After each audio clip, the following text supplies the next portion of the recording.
Alors salut à toi.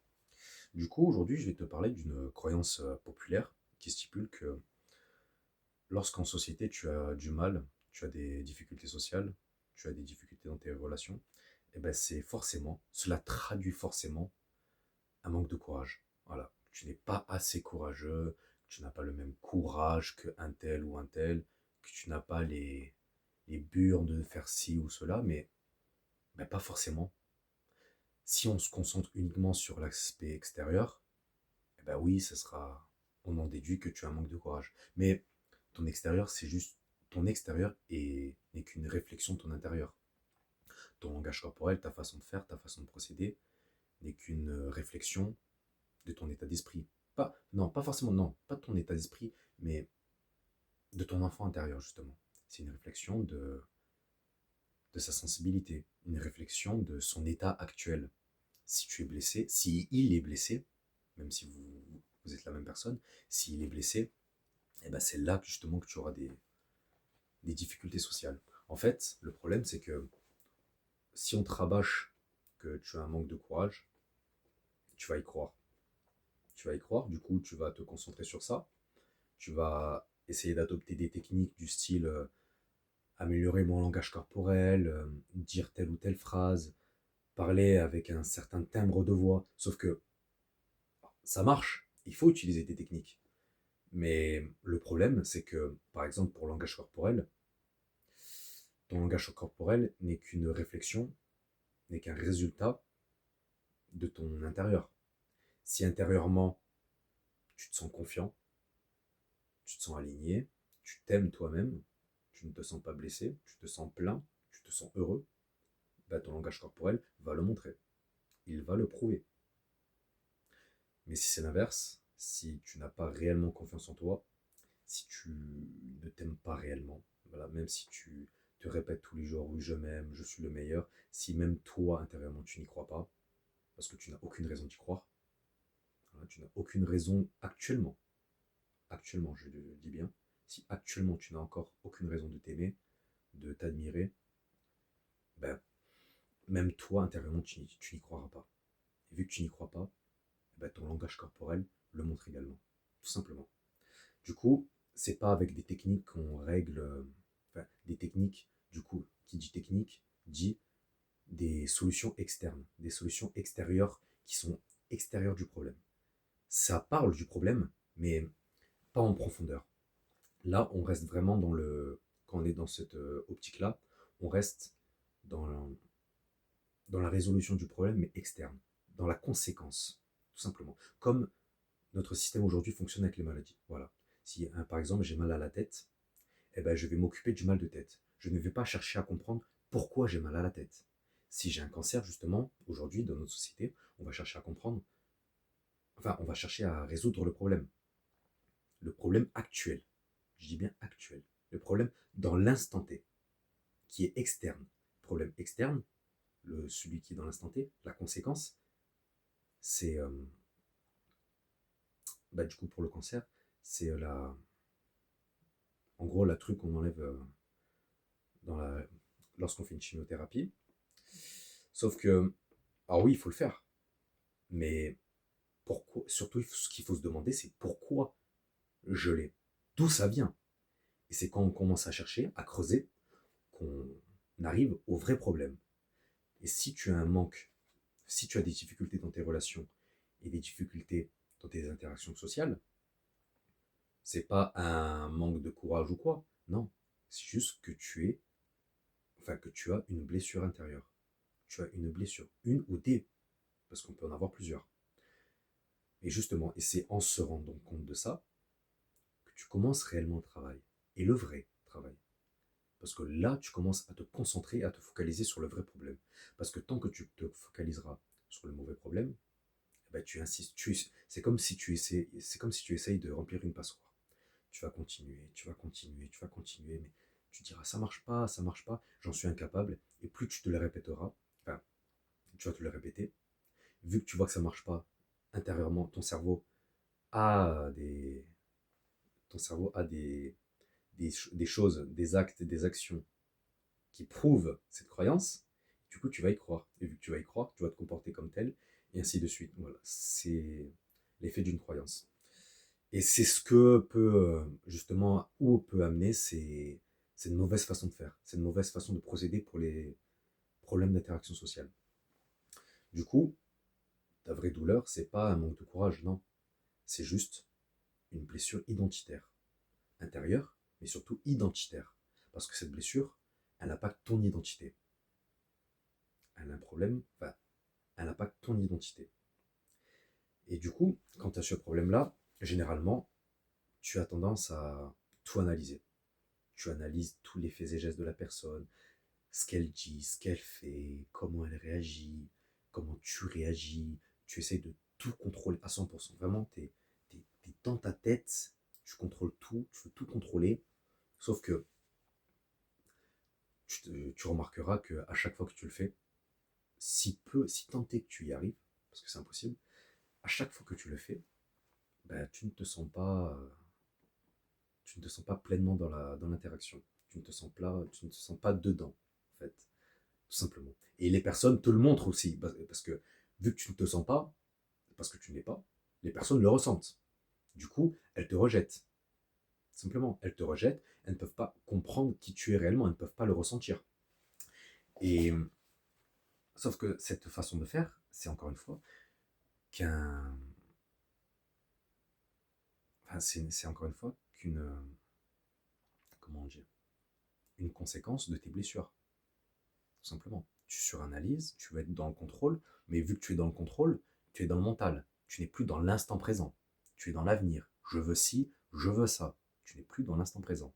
Et vu que tu n'es plus dans l'instant présent, tu ne profites plus de l'instant, tu ne profites plus du truc. Tu ne te montres pas toi-même. Tu n'oses pas te montrer toi-même, la personne que tu es réellement, par peur de ce que la personne va penser.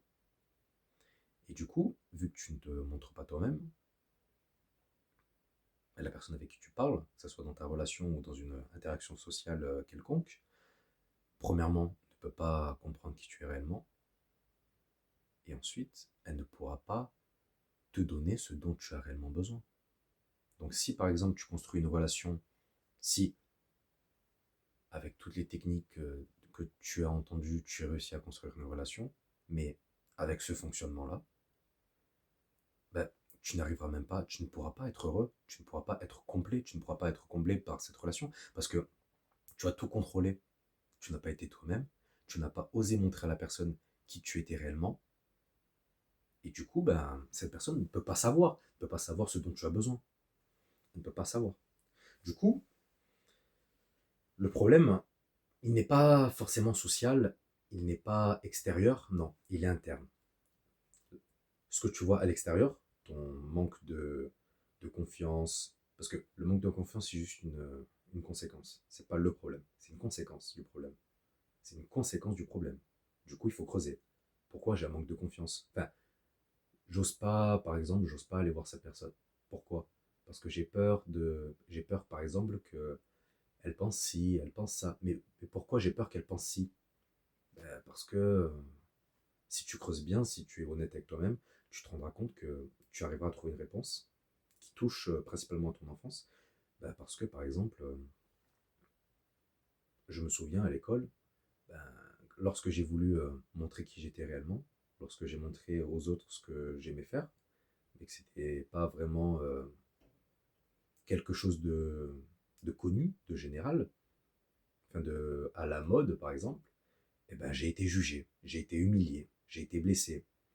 Pourquoi je n'ose pas m'attacher? Parce que ben, j'ai été abandonné, enfin, je me suis senti abandonné. Je me suis senti abandonné. Lorsque je me suis ouvert à une personne, lorsque j'ai montré qui j'étais réellement à quelqu'un, que je portais dans mon cœur, ben, cette personne m'a rejeté, tout simplement. Et du coup, lorsque tu procèdes de cette façon-là, lorsque tu creuses à chaque fois, lorsque tu as un problème externe, que tu creuses, que tu t'arrêtes pas à celui-là, que tu t'arrêtes pas à j'ai un manque de courage, comment je peux devenir plus courageux? Non, j'ai un manque de courage. Pourquoi? D'où ça vient? Pourquoi je n'ose pas? Pourquoi je n'ose pas? Ben, parce que si, parce que ça. Pourquoi? Tu utilises la technique des 5 pourquoi. À chaque fois que tu tombes sur une réponse, tu continues. Pourquoi tu continues jusqu'à que tu trouves une réponse où tu ne pourras plus dire, enfin, tu ne pourras plus continuer, enfin, voilà, tu ne pourras plus creuser jusqu'au moment où tu touches la pierre. Tu creuses la terre jusqu'au moment où tu touches la pierre. Voilà, tout simplement. Comme pour parler de Minecraft, jusqu'au moment où tu arrives à la bedrock. Et là, jusqu'au moment où tu te dis, ah, en tombant sur une réponse précise. Pourquoi? Parce que ça. Ah, mais oui, c'est vrai. Et voilà. Et à partir de ce moment-là, tu peux commencer à faire un vrai travail intérieur. Un vrai travail. Du coup, on ne répare pas quelque chose qui est... Enfin, si tu veux réparer quelque chose de blessé, de cassé, de fissuré, on ne répare pas de l'extérieur. Si par exemple j'ai un pot cassé, je ne vais pas mettre une couche à l'extérieur pour le réparer. Non, je vais le réparer de l'intérieur. Si par exemple j'ai la jambe cassée, eh ben, je ne vais pas chercher à m'incliner d'une bonne façon, poser mon pied d'une telle manière. Non, ma jambe elle est cassée. Point. Comment je peux réparer ma jambe? Comment je peux faciliter la reconstruction de ma jambe? Point. C'est ça le problème. Tout simplement. Si j'ai du mal à marcher, c'est pas forcément parce que je pose mal mon pied ou quoi. Non. Pourquoi je pose mal mon pied? Pourquoi je pose mal mon pied? Ben, parce que ça me fait mal là. Mais pourquoi j'ai mal là? Ben, parce que un jour je me suis mis, j'ai reçu un coup là. Ah, ok, voilà. C'est ça, c'est comme ça qu'il faut procéder quand on a un problème dans les relations, dans nos relations sociales. Même dans tout en général, dans la santé, c'est en creusant. Je creuse. Pourquoi j'ai ce problème? Pourquoi j'ai du mal dans mes interactions sociales? Pourquoi? Parce que bah, j'ai peur qu'on me rejette. Mais pourquoi? D'où ça vient? Plus tu creuses, plus tu es... Et surtout, un truc très important dans ça, lorsqu'on est dans cette façon de procéder, c'est d'être honnête avec soi-même. En fait, en général, lorsque on commence à rentrer dans ces zones, parce que c'est des zones dangereuses. Pour l'ego, c'est des zones dangereuses, parce que lorsque tu vas commencer à te remémorer des, des choses, ces choses-là, premièrement, c'est des blessures. Du coup, l'ego les cache. L'ego, pour se protéger intérieurement, il les cache. Elles sont là, bien sûr, mais elles sont inconscientes, elles sont dans l'inconscient. Elles sont cachées, enfouies dans l'inconscient. Du coup, ça va être à toi de les retrouver. Du coup, lorsque tu vas te souvenir de certaines choses, bah, ton ego va te dire non, c'est pas ça. Mais non, c'est pas ça, ça n'a pas pu être ça. Ben si, eh ben si, et pourquoi pas? Si justement ton ego commence à réagir comme ça, si quand tu as une réponse en tête et que tu dis non, c'est pas possible, non, ça peut pas être ça, eh ben, si tu commences à, à réagir de cette façon, c'est qu'il y a quelque chose. C'est pour une bonne raison. Si tu commences à t'exciter, c'est pour une bonne raison. C'est parce que tu commences à mettre le doigt là où ça fait mal. Si par exemple tu es blessé et que je commence à mettre mon doigt là où ça fait mal sur ta blessure, tu vas commencer à t'exciter. Ben, pourquoi? Ben parce que j'ai mis le doigt là où ça fait mal. J'ai mis le doigt sur le problème, tout simplement. Tu vois que quand tu pointes du doigt le vrai problème des personnes que tu connais, elles commencent à dire non, non, elles commencent à réagir émotionnellement. Eh ben, c'est pareil du coup. Et tu comprends que c'est parce que tu as touché le vrai problème. Eh ben, c'est pareil pour toi. C'est pareil pour toi, pour moi, pour tout le monde. Lorsqu'on commence à se surexciter sur des problèmes, enfin sur des réponses à nos questions, lorsqu'on veut faire un vrai travail thérapeutique sur ce terrain-là, lorsqu'on veut faire un vrai travail thérapeutique sur ce terrain-là, eh ben, si on réagit de cette manière-là, c'est un indicateur. C'est la petite lumière qu'il faut conscientiser, il faut la voir. Voilà, tout simplement. J'ai réagi d'une telle manière, non, c'est pas possible. Ah, Kylian m'a dit que si j'ai réagi de cette façon, c'est pas pour rien. Ça ne veut pas forcément dire que c'est ça, mais c'est pas pour rien. Du coup, il y a un truc. Je dois creuser encore une fois. Tout simplement. Plus je creuse, plus ça va être douloureux. Je vais tomber sur des trucs, je vais essayer. Ça marche pas. Non, c'est pas ça. Ça, ah, ça fait mal. Eh ben, ça fait mal. Je continue de creuser, je creuse. Du coup, je vais revenir à des scénarios que je n'ai pas oubliés. Attention, toutes ces blessures-là, vous ne les avez pas oubliées. Et c'est pour ça qu'elles ont encore des impacts sur vous aujourd'hui. C'est parce que vous ne les avez pas oubliées. Consciemment, oui, inconsciemment, non. Vous ne les avez pas oubliées. Du coup, votre corps s'est marqué de ces blessures-là. Votre corps est marqué. Votre corps et votre esprit est marqué de ces blessures.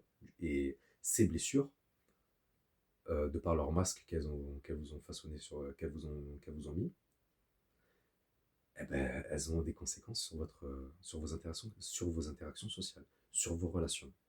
Et c'est pour ça que vous avez des difficultés. C'est pas parce que vous avez un manque de courage, non. C'est parce que vous avez des blessures. Vous avez des blessures à guérir. Et justement, moi, ce que je vous conseille de faire pour commencer à faire un travail, par exemple, c'est commencer à lister toutes les peurs que vous avez en public, enfin, en public, dans vos interactions sociales. J'ai, par exemple, j'ose pas aller aborder cette fille, j'ose pas dire ce que je pense réellement à un tel, j'ose pas dire telle ou telle chose, j'ose pas m'affirmer. Pourquoi? Et vous listez toutes les peurs, toutes vos peurs, pourquoi, enfin, vous listez toutes les raisons, parce que si, parce que ça, j'ai peur de ci, j'ai peur de ça, et vous commencez à creuser, vous commencez à faire le travail. Et là, vous allez arriver à un stade où vous allez commencer à vous concentrer sur le vrai problème. Et c'est là que vous allez réellement avancer, tout simplement. Ensuite, lorsque vous aurez trouvé les vraies raisons, vous allez commencer à travailler dessus. Vous allez aller au charbon, parce que c'est comme ça que vous allez aller de front, parce que c'est comme ça qu'on règle nos problèmes. On y va, enfin, pas frontalement comme un idiot, mais le feu par le feu, tout simplement. On for- on de... C'est en forgeant qu'on devient forgeron. Du coup, pour régler nos problèmes, il va falloir aller les affronter. Plus vous les affronterez, plus ça sera facile, plus ça sera facile, plus vous aimerez ça, plus vous aimerez ça, plus vous irez loin. C'est pareil pour tout. Bonne soirée à tous.